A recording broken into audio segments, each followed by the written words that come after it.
Hello students, स्वागत है मेरे यूट्यूब चैनल सीधी एजुकेशन हम में। आज हम लोग पढ़ने वाले हैं एमपी बोर्ड जनरल इंग्लिश कक्षा 10वीं का लेसन 7, जो एक बहुत ही सुंदर कविता है जिसका नाम है एंगर, और इसको लिखा है पोएट एलिजा कुक ने। चलिए शुरू करते हैं। Oh anger is an ugly thing and spoils the fairest face.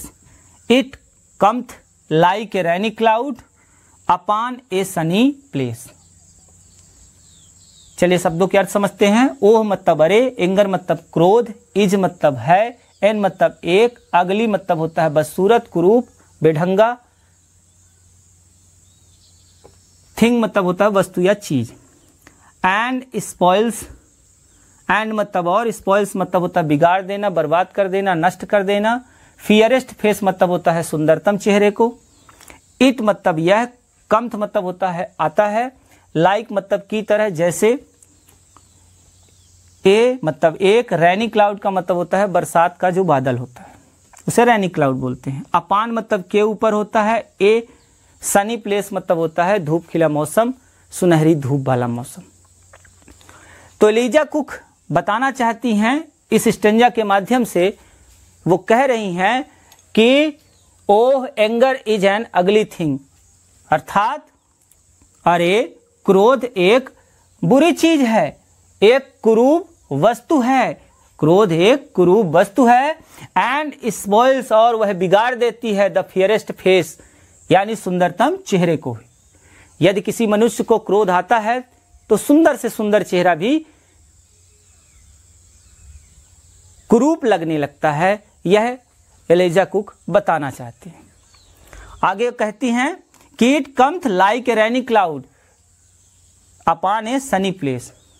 जिस प्रकार से एक धूप खिले मौसम में जब काले बादल, बरसात के बादल छा जाते हैं और चारों तरफ अंधेरा छा जाता है, उसी प्रकार से जो क्रोध होता है यदि किसी मनुष्य के जीवन में आ जाता है तो उसकी जो सोचने और समझने की जो क्षमता होती है वो लगभग समाप्त हो जाती है, और उस स्थिति में मनुष्य जो भी कार्य करेगा वो क्या करेगा, गलत करेगा। यहां पर रैनी क्लाउड को दुख के रूप में व्यक्त किया है और सनी प्लेस को उन्होंने सुख, खुशी के बारे में बताया है कि जो व्यक्ति क्रोध नहीं करता है उसका जीवन सनी प्लेस के समान होता है, और जो व्यक्ति क्रोध को अपने जीवन में लाता है वह रैनी क्लाउड की तरह हो जाता है, अर्थात उसके जीवन में चारों तरफ अंधेरा ही अंधेरा छा जाता है। तो ये था आपका बच्चों पहला स्टेंजा। तो आइए बच्चों इस एंगल लेसन का, इस कविता का हम दूसरा स्टेंजा समझते हैं। दूसरा स्टेंजा बहुत ही प्यारा है, बड़े मन से इसको समझिए। चलिए देखते हैं दूसरा stanza. One angry moment, one मतलब एक, एंग्री मतलब क्रोध का, मोमेंट मतलब होता है पल या क्षण, ऑफन, ऑफन का मतलब होता है अक्सर, डज मतलब होता है करना, वाट मतलब होता है वाट और फॉर दोनों को मिला लीजिए तो जिसके लिए, वी मतलब हो गया हम, रिपेंट, रिपेंट का मतलब होता है पछताना, पछतावा करना, ईयर्स, ईयर्स का मतलब होता है वर्षों, सालों, इट मतलब यह, वर्क्स मतलब होता है कार्य, रॉन्ग मतलब होता है गलत, वी मतलब होता है हम, नेवर, यहां पर भी आपको नहीं दिख रहा है, वास्तव में शब्द लिखा है नेवर, नेवर मतलब क्या होता है, कभी नहीं, मेक मतलब बनाना, राइट मतलब होता है क्या, सही। यहां रॉन्ग का अपोजिट राइट, राइट का अपोजिट रॉन्ग। चलिए आगे समझते हैं। बाई का मतलब होता है के द्वारा, सारो मतलब होता है क्या, दुख, पश्चाताप, पछतावा, प्रायश्चित, आर मतलब अथवा, बाई मतलब के द्वारा, टीयर्स मतलब होता है क्या, आंसू। तो पोएट एलिजा कुक कहती हैं कि one angry moment often does, एक क्रोध वाला जो क्षण होता है उस क्षण में अक्सर जो कार्य हम कर जाते हैं, एक क्रोध वाले क्षण में अक्सर जो कार्य हम कर जाते हैं, what we repent for years, जिसके लिए हम पछताते हैं वर्षों। इट वर्क्स द रॉन्ग, यह कार्य करता है हमेशा गलत। वी नेवर मेक राइट, जिसे हम सही नहीं कर सकते हैं। बाई सारो आर बाई टीयर्स, पश्चाताप करके, दुख व्यक्त करके या आंसू बहा करके। अब देखिए इसका भावार्थ क्या कह रही हैं कवित्री एलिजा कुक। एलिजा कुक ये कहती हैं कि एक जो क्रोध वाला क्षण होता है और उस क्षण में जो हम कार्य करते हैं वह सदैव गलत होता है। क्रोध वाले क्षण में जो भी हम कार्य करते हैं वो सदैव गलत होता है और उसके लिए हम वर्षों तक क्या करते हैं, पछताते हैं। और ये जो गलत कार्य हमने किया है उसे हम कभी भी पश्चाताप या आंसू बहाकर दूर नहीं कर सकते हैं। एक क्रोध वाले क्षण में किया गया कार्य सदैव गलत होता है, जिसे हम अपने आंसू या अपने दुख के द्वारा, अपने पश्चाताप के द्वारा कभी भी सही नहीं कर सकते हैं। उसके लिए हमें केवल वर्षों भर पछताना पड़ता है। बच्चों, इसीलिए कभी भी क्रोध मत करिए। जिससे भी हो सके तो अच्छे संबंध रखिए, अच्छे संबंध बनाइए, मिलनसार बनिए, लगाव का भाव आपका होना चाहिए। ठीक है, तो भावार्थ आपके समझ में आ गया कि एक क्रोध वाला जो क्षण होता है, क्षण बस की बात कर रही है एलिजा कुक, कि एक क्रोध वाले क्षण में जो भी कोई कार्य करता है वो सदैव गलत ही करता है, जिसे हम कभी भी किसी भी तरीके से सही नहीं कर सकते। चाहे हम उसके लिए पश्चाताप करें और चाहे उसके लिए हम क्या करें, आंसू बहाएं। कभी आपने देखा होगा कि यदि किसी व्यक्ति से आपके अच्छे संबंध हैं और आपने उसे भला बुरा कह दिया, बाद में आपने सोचा, आपने उस पर मंथन किया और आपने महसूस किया कि अरे हमने तो गलत कर दिया, यही पश्चाताप है। लेकिन तब तक में तो आपके उनसे संबंध क्या हो गए, बिगड़ गए। तो कभी भी क्रोध मत करिए, जीवन में खुश रहने की आदत डालिए, परिश्रम करिए। तो ये स्टेंजा का भाव यही था कि क्रोध के क्षण में किया गया कोई भी कार्य सदैव गलत होता है, जिसके लिए हम वर्षों तक पछताते हैं और इसे कभी भी सही नहीं किया जा सकता है, ना ही पश्चाताप करके, दुख व्यक्त करके और ना ही आंसू बहाकर। यही एलिजा कुक कहना चाहती हैं। तो आइए बच्चों, इस एंगल लेसन का तीसरा स्टेंजा समझते हैं। यह इस लेसन का सबसे प्यारा स्टेंजा है और इसमें आप पूरे भाव से कविता को समझिएगा, जिससे आपको पूरी तरह से ये बात समझ में आ जाए। इस पद के माध्यम से, इस स्टेंजा के माध्यम से एलिजा कुक ने क्रोध और शांति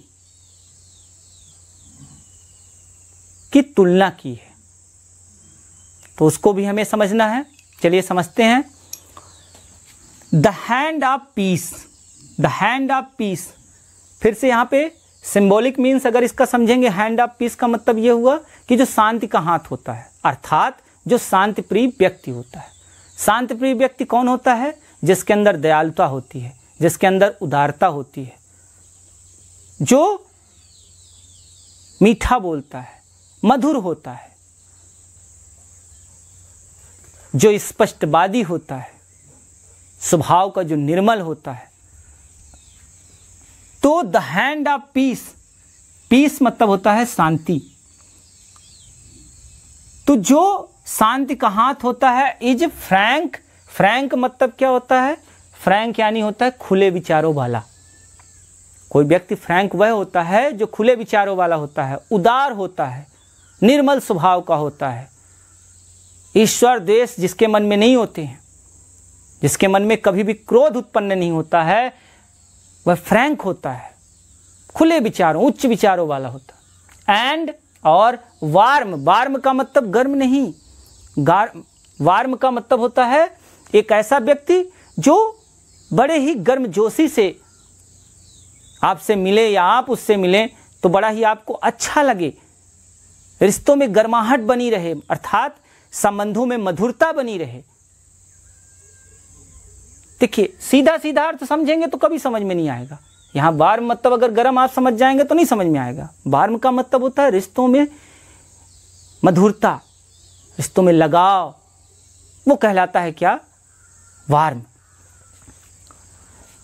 तो पोएट एलिजा कुक कहती हैं कि जो शांति प्रिय व्यक्ति होता है, जो शांति का हाथ होता है, वह खुले विचारों वाला होता है। अर्थात जो शांति प्रिय व्यक्ति होगा वो उदार होगा, मिलनसार होगा।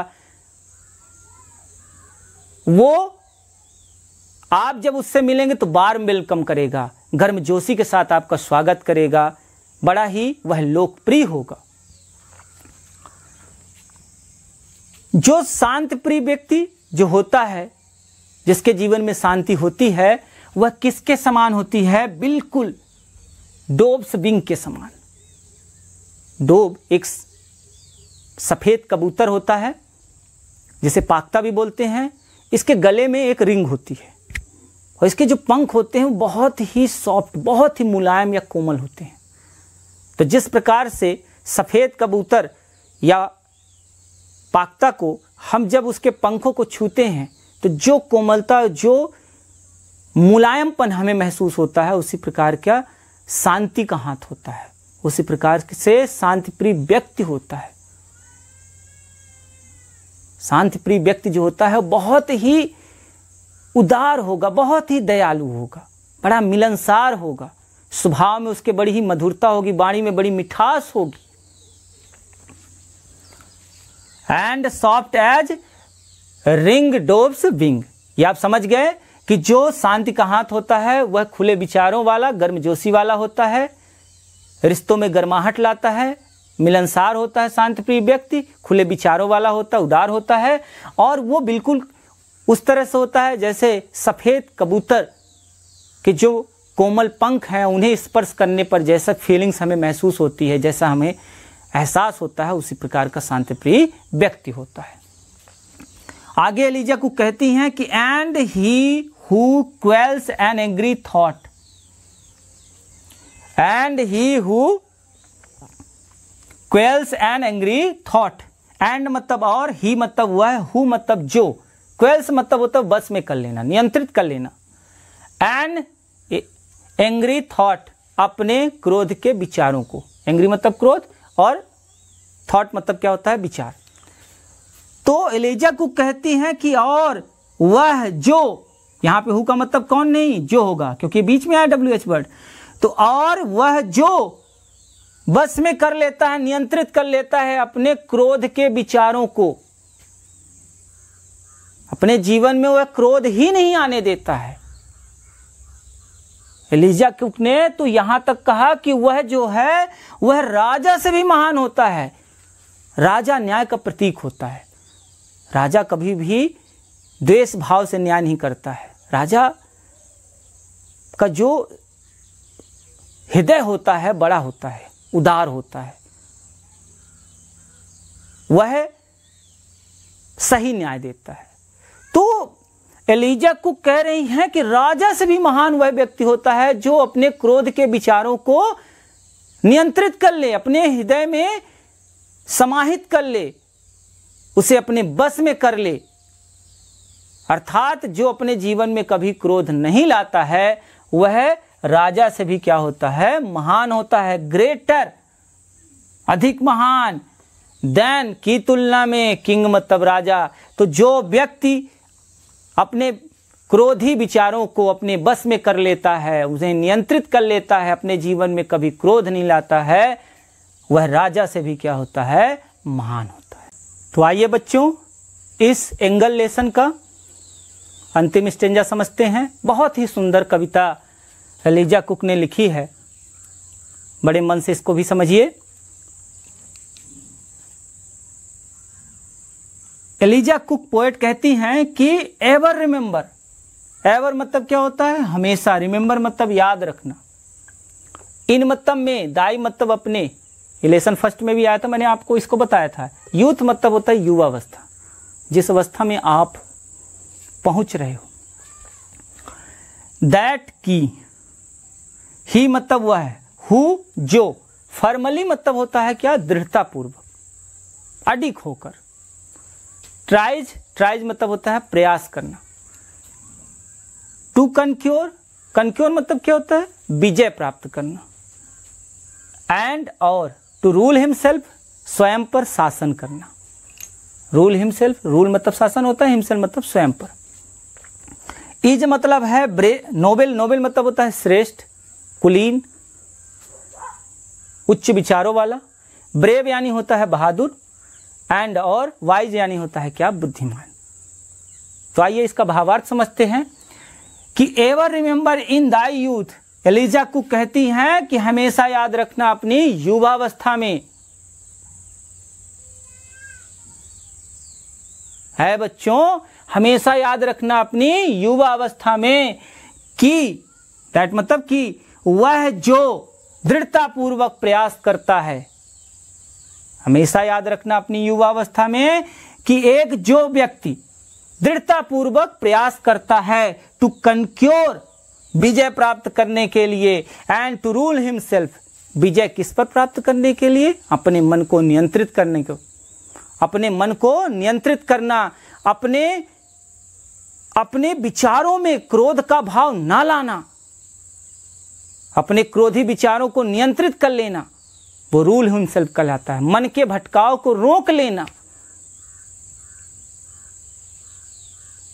तो एलिजा को कहती हैं कि हमेशा याद रखना अपनी युवावस्था में कि एक व्यक्ति जो सदैव दृढ़ता पूर्वक क्या करता है, प्रयास करता है विजय प्राप्त करने के लिए। विजय किस पर प्राप्त करता है, रूल हिमसेल्फ, स्वयं के शासन पर, अर्थात अपने मन की स्थिति को नियंत्रित कर लेता है। क्रोध, लोभ, इन सभी चीजों को वो क्या कर लेता है, अपने जीवन से दूर कर लेता है। वह जैसा चाहता वैसा ही कर पाता है। तो वह ही श्रेष्ठ है, वही बहादुर है और वही बुद्धिमान है। एलिजा को कहना चाहती हैं इस संज्ञा के माध्यम से कि समाज में वही व्यक्ति श्रेष्ठ, उच्च विचारों वाला, बहादुर और बुद्धिमान है जो सदैव अपने मन, अपने विचारों को अपने बस में रखता है और उसके लिए वह दृढ़तापूर्वक अडिग होकर लगातार क्या करता है, प्रयास करता है। यहां पर यह लाइन लिखने का मकसद क्या था एलिजा कुक का, ever remember in thy youth, हमेशा याद रखना अपनी युवावस्था में। युवावस्था कई मायने रखती है क्योंकि इसी अवस्था में आदमी सबसे ज्यादा ऊर्जावान होता है, इसी अवस्था में सबसे ज्यादा क्रोध मनुष्य को आता है। यही वो अवस्था होती है जिसमें बनने और बिगड़ने का पल होता है। तो